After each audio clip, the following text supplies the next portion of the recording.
Tere õhtust, pean vabandama, et ma kella 6 ajal lugeda ei saanud, et oli asjatoimetusi.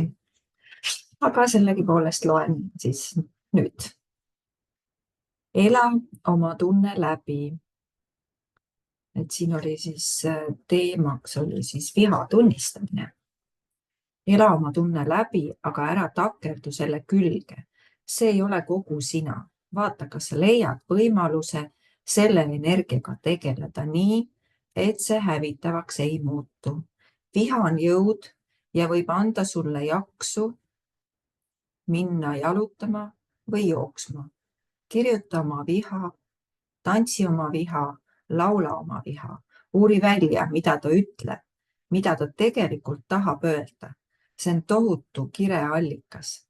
Lase tunnetel liikuda, voolata, ära unusta hingamist. Viha tekitab pingeid, mis vabanevad kohe, kui sügavalt hingad. Viha väljendab sinu enda, mitte kellegi teise enesetunnet. Keegi ei tee sind vihaseks. Viha on sinu reaktsioon sellele, mida teised on teinud. Parem on oma tundeid väljendada ja öelda, ma olen vihane, sest mitte hakata teisele inimesele etteheiteid tegema. Olla iseenda sõber tähendab vastutada oma viha eest ning olla valmis seda analüüsima ja lahti laskma, mitte maha suruma või kogu maailma selle tekkimises süüdistama. See tähendab, et me reageerime oma vihale, mitte ei ole selle ohvrid. Oma viha eest vastutamine tähendab vihaga suhtlemist, mitte suhtlemist sellest sõltuvalt. Vastutada oma viha eest tähendab tuua ta oma teadvusse. Vihale kuuletumine blokeerib elu ja me jääme mehaaniliselt vanas vaimus tegutsema. Kui me oleme aga viha teadvustanud, siis võime heita pilgu sügavamale, sest viha on sageli üksnes mask. Selle tagant võime leida märksa pehmemad tunded, näiteks valu, kaotuse või väärkohtlemise pärast, ebakindluse või hirmu, suure kurbuse või häbi. Leia need tunded üles, anna neile väljendus ja vaata, mis vihaga toimub ja mine edasi veelgi sügavamale. Veelgi kaugemalt leiad oma südame. Jõu, mida vajad südame tervendamiseks, leiad südamest endast. Seal ei peitu üksnes valu ja mineviku haavad. Süda on kaastunde, kartmatuse, andestuse ja tingimusteta armastuse asupaik. Hirm ja kartmatus. Hirm on vaistik reaktsioon, mis vallandub meie elu, et meie elu on ohus. Kui õõnestatakse seda, millesse me usume, kui maapind meie all lööb kõikuma ning meil pole midagi turvalist ja kindlat, millest kinni haarata. Terve hirm on oluline osa meie kaitsemehhanismist. See hoiab meid ohu suhtes erksana. See hoiab meid jalul.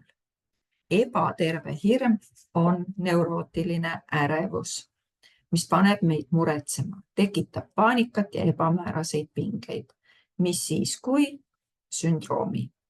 Selle füüsilised tunnused on värisemine, higistamine, unetus, kurnatus, südame pekslemine, lühikesed hingetõmbed ja peapööritus. Pikemat aega püsides mõjuvad need sümptomid meie tervisele laastavalt.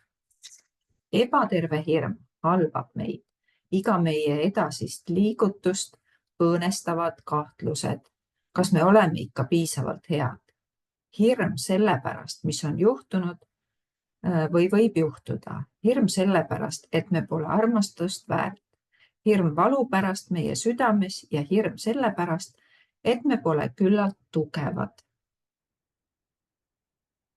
Et sellega toime tulla. Me tunneme hirmu terveks saada, sest meid ei toetata ega aidata siis enam. Me kardame, et millestki loobudes, kas või halbadest mälestustest, pole me enam armastust väärt. Kui ma loobun halvast suhtest, siis võib-olla ei tulegi midagi paremat. Kui ma otsin uue töö, siis võib see vanast halvem olla. Kui ma loobun kahtlustamast, siis saan võib-olla haiget ja pettun inimestes. See on hirm, mis maskeerib ennast vajaduseks kontrollida. See hirm, mis võtab meilt võimaluse olla vaba. Hirmu abil hoiab ego meid oma haardes. Hirm muudab meid omaenda meele vangiks. Leia üles oma ebaterve hirm. Leia üles, kus see sinu kehas asub, kus see sinu minevikus asub, kus see sinu olevikus asub ja kus see sinu tulevikus asub. Õpi teda tundma, taju teda, hinga temasse, ära peida end tema eest, vaata teda, tunne tema lõhna, kuula teda, puuduta teda ja maitse teda iga kord, kui ta esile kerkib. Kuidas ta sind mõjutab, mida ta ei lase sul teha, mida ta sunnib sind tegema. Järgne talle ja küsitle teda, kust ta tuleb, mida ta tahab, leia, kus on tema algus ja anna sellele nimi. Hirm valitseb kõike, kui tal pole nime. Kui sageli oled sa tundnud hirmu, kuid pole suutnud kindlaks teha, mida sa kardad. Tee see kindlaks ja ära unusta hingamist. Pehme kõht. Kui me laseme ebatervel hirmul enda üle võimust võtta, siis tähendab see, et me oleme vastu muutustele, kuid muutumine on elu enda olemus. Kartmatus pole hirmu puudumine. Hirm on elus olemise loomulik osa ja täielik hirmu puudumine tähendab ka armastuse ja rõõmu puudumist. See tähendab emotsioonide, igasuguste tunnete puudumist. Kartmatus tähendab võimet tunda hirmu, et seda teadvustada ja tunnustada, takerdumata sellesse ja laskmata selle ennast mõjutada. Me ei pea hirmu sisse kutsuma. Me saame jaksu juurde, kui ei loovuta enam oma jõudu hirmule. See on südame avamine vaprusele ja sisemisele jõule, tunda hirmu ja ometi olla kartmatu. Sellega kaasnevad armastus, kaastunne, leebus. Me ei pea hirmuga võitlema, vaid hõlmame teda. Hirm muudab hingetõmbed lühikeseks ja pealiskaudseks. Ta loob sisemise pinge, mis ei lase meil sügavalt hingata. Kui hingame sügavalt kõhu kaudu ja lõdvestame ennast hingates, siis laseme hirmu vabaks. Ja kui me oleme ta endast välja saanud, siis näeme teda ja tuleme temaga toime. Me võime mediteerides hirmule keskenduda, vaikselt istudes, jälgida, kuidas hirm esile kerkib. Sellesse hingata ja lihtsalt vaadelda, mil moel see meid mõjutab. Olla hirmu tunnistajaks ilma sellesse takerdumata, emotsioonidesse laskumata, hinnangut andmata. Sel moel näeme hirmu objektiivselt. Näeme, et tal pole reaalsuses mingit tugipunkti, et ta kujutab endast vaid mentaalseid projektsioone ja oletusi. Sisse hingates leiame me endale toetuspinna ja hirmul ei ole meie üle nii suurt kontrolli. Me tunneme vabaduse maitset, värskuse maitset, mis voolab ja liigub ja laseb kõigel sündida ilma ootuste ja vastuseisuta. Mida rohkem sa mediteerid, seda mugavam on sul oma nahas olla. Mida mugavamalt sa ennast tunned, seda lähemale jõuad äratundmisele, et sinu ärevus ja hirmud pole sina ise ja et nad ei pea sinu elu suunama. Sa oled midagi enamat kui sinu hirm. Sa tunned hirmu, kuid see pole kogu sina. Kui sa keskendud tähelepanu hirmule, siis sa unustad enda kõik teised tahud ja eirad neid. Kui seda meeles pidada, nihkub hirm eemale. Sa hakkad nägema, et see on lihtsalt üks emotsionaalne seisund, mida tuleb aktsepteerida ja muuta. Hirm ei pea meie elus kõige üle valitsema. Hiljuti küsis Edi ühelt 28-aastaselt Buda mungalt, millega tal on kõige raskem elus hakkama saada. Ja munk vastas ebakindlusega. Mõni nädal hiljem kohtusime 71-aastase naisega, kes polnud kuigi rikas ja kellel polnud oma kodu. Jutuks tuli sama teema. Kuidas küll elus on nii palju ebakindlust? Ma armastan ebakindlust, naeris naine. See teeb elu huvitavaks. Kui tunned ebakindluse suhtes vastuseisu, siis tekitab see hirm. Kui suhtud sellesse soosivalt, siis annab see kindlustunde, sest sa tead, et kõik muutub. Tundmatu võib meid hirmutada või meile väljakutseks olla. Sa ei tea, kui pikk on sinu elu. Elu ise on ebakindel, kuid sa võid elada kas hirmuga või rõõmuga, valmis iga hetke vastu võtma. Mida enam me püüame elu oma kontrolli all hoida, seda suurem on hirm. Kui laseme end vabaks ja hüppame pea ees tundmatusse, siis meie jõud kasvab. Nii. Andestuse leidmine. Vaatan tüdiks, päris pikk. No nii, aga ma loen. Andestuse leidmine. Andestamine on endale või teistele suunatud negatiivsuse vabaks laskmine. See kõlab lihtsalt, kuid seda teha pole kerge. Sulle võib tunduda, et sa pole andestamiseks valmis. Võib-olla on haav veel liiga valulik või viha liiga tugev. Võib-olla arvad, et sa ei suuda iial andestada, sest sooritatud tegu on kaugel väljaspool andeks andmise piire. Samuti võid leida, et andestamine tähendab loobumist vastutusest tehtu eest või arvata, et andestamine jätab tähelepanuta toimunuga seotud emotsioonid. Need tunded on õigustatud. Neid on vaja kuulda, võtta ja tunda. Kuid andestamine on tervenemiseks vajalik. Me uurisime enne sõna remissioon, see tähendab sümptomitest vabanemist, kuid ka andestamist, pattude ja kuritegude andeks andmist. Teiste sõnadega, tervenemine ja andestamine on omavahel seotud. Kui me ei andesta, ei saa me terviklikuks, sest mõned meie osad on kinni minevikus. Üks esimesi samme tervenemise teel on andestuse süvendamine. Kui teadvustamine on toonud meid tervenemise teele, siis just andestamine tasandab seda rada ja teeb võimalikuks pideva edasiliikumise.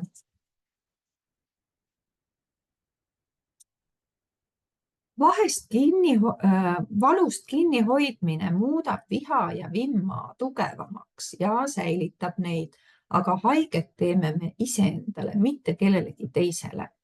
Kui me ei andesta, siis närivad süütunne, solvangud ja raev meid seestpoolt, ehitades südame ümber müüri. Me oleme kinni minevikus, meie võime muutuda on piiratud. Andestuse puudumine ei lase meil kontakti saada oma südamega, kuna andestamine avab uksed. Ta laseb mineviku vabaks, nagu avaks lüüsid. Vabanenud energia tuleb lainena ning selle tulemusel muutume me kergemaks ja vabamaks. Me ei ole enam valus kinni. Andestus ütleb, ma hoolin endast sedavõrd, et ei taha enam haiget saada. Ma ei taha enam selle valuga ringi käia. Ühes telesaates andestusest jutustas Bill loo oma vanaema tapnud jõhkrast mõrvarist. Bill oli õigustatult meeleheitel ja sügavas depressioonis, kuid ta leidis aega õppida mõrvarit Paulat tundma ning külastas teda vanglas, et kurjategijat mõista ja aru saada, miks selline koletu asi juhtus. Aasta hiljem võis ta öelda, Paulale andestamine tegi minule rohkem head kui talle. See vabastas Billi vihkamisest. Andestamine ei tähenda toimunu andeks andmist. Andestamine ei muuda toimunut mõistuspäraseks ega seleta ära. See ei tee tehtud olematuks ega muuda seda vähem tõsiseks. See ei muuda toimunut vähimalgi määral, kuid me võime andestada selle teo sooritanud inimesele, tunnistades, et ta tegi seda teadmatusest või valust ja et see tegu oli vale. Andestus ei tähenda haiget saamise või kannatuse eitamist. Oluline on valu ja viha teadvustada, seda tegelikult teada ja tunda, sest ainult nii on võimalik tõeline andestamine. Siiski tunnevad inimesed sageli valu, mis tekitab vastuseisu andestamisele. Kui me andestame, siis me mitte ainult ei lase juhtunust lahti, vaid loobume ka kõigist ettekäänetest kannatada. Pole enam kellelegi etteheiteid teha, valul pole enam põhjust. Palju kergem on süüdistada kedagi teist, kui ise oma meeleseisundi eest vastutada. Andestamata jättes on meil suurepärane ettekääne mitte muutuda, mitte lahti lasta. Nii jääme ka edaspidi haavunuks, vaeseks minaks, ohvriks, kuid valust kinni hoides oleme me seotud ka inimesega, kellele mõtlemine valitseb meie meeleolu ja emotsioone. Sel moel taasloome mineviku haavu üha uuesti. Meie enda heaolu pärast tuleks vihkamisest üle saada. Sellest kinnihoidmine jätab meid üksnes ohvri rolli. Andestamine muudab olukorra kahjutuks. See vabastab emotsionaalsed pinged. Kui me tõepoolest inimesele andestame, ei ole tal enam meie üle võimu. See kõrvaldab barjäärid, lükkab ümber müürid, mis me oleme enda kaitseks ehitanud ning lahustab viha, mis meid eraldatuses hoiab. Kui sa kellelegi andestad, siis vabaneb tema mõju alt. Sa ei tunne enam hirmu, sulle ei saa enam haiget teha. Andestamine tähendab teiste inimeste nägemist sellisena, nagu nad on, mitte sellistena, nagu me tahame neid näha, nagu nad peavad või pidid meie arvates olema, lihtsalt sellistena, nagu nad on. Teistele andestamine paneb meie minevikule punkti, nii et me võime edasi liikuda. Meil on nüüd ruumi hingata ja tunda ja armastust vastu võtta. Sellega võivad kaasneda suur nukrus, kurbus, tühjuse või kaotuse tunne. Lase neil tunnetel eneses vallanduda. Ära takista neid väljendumast.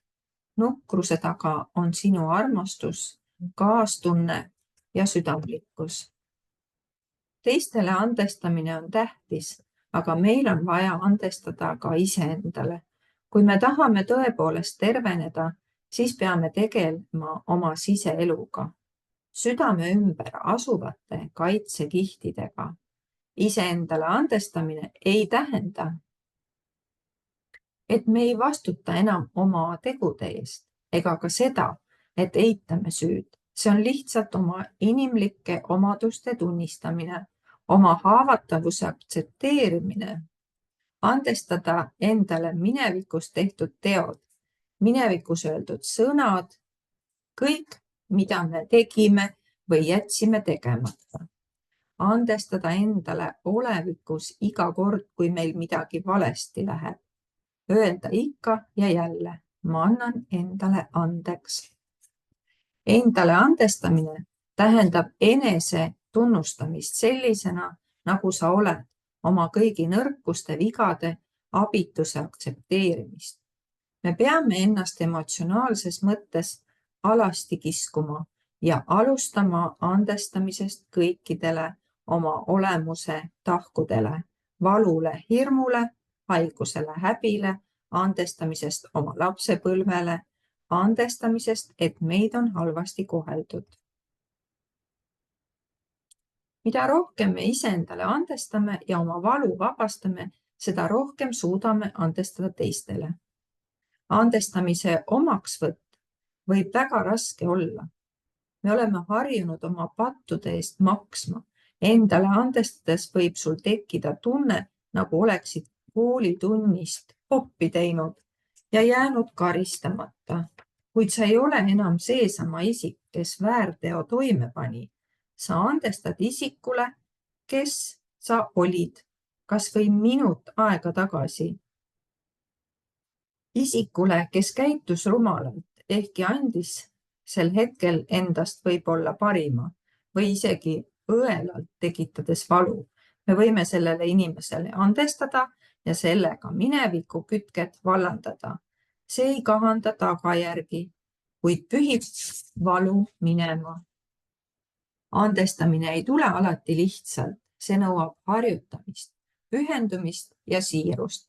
Me kõik peame sellega iga päev tegema, kahandades aeglaselt vastuseisu, avades oma südant, lastes armastust endasse. See tähendab valmisolekut seista vastakuti kõigi tunnetega, mis võivad esile kerkida, kui me sügavamale tungime ja aktsepteerida neid sellisena, nagu need on, hukka mõistmata. Viimaks purustab andestamine müürid ning me võime taas rõõmutseda, armastust tunda. Andestamine on suurim kingitus, mille me võime endale teha. Allpool on kirjeldatud andestuse meditatsioon, mis on salvestatud ka helikassetile. Avamine andestusele. Et ma jätan siin pooleli ja chatis olevatele ma teen siit pildi. Ja tänaseks ma lõpetan selle lugemise.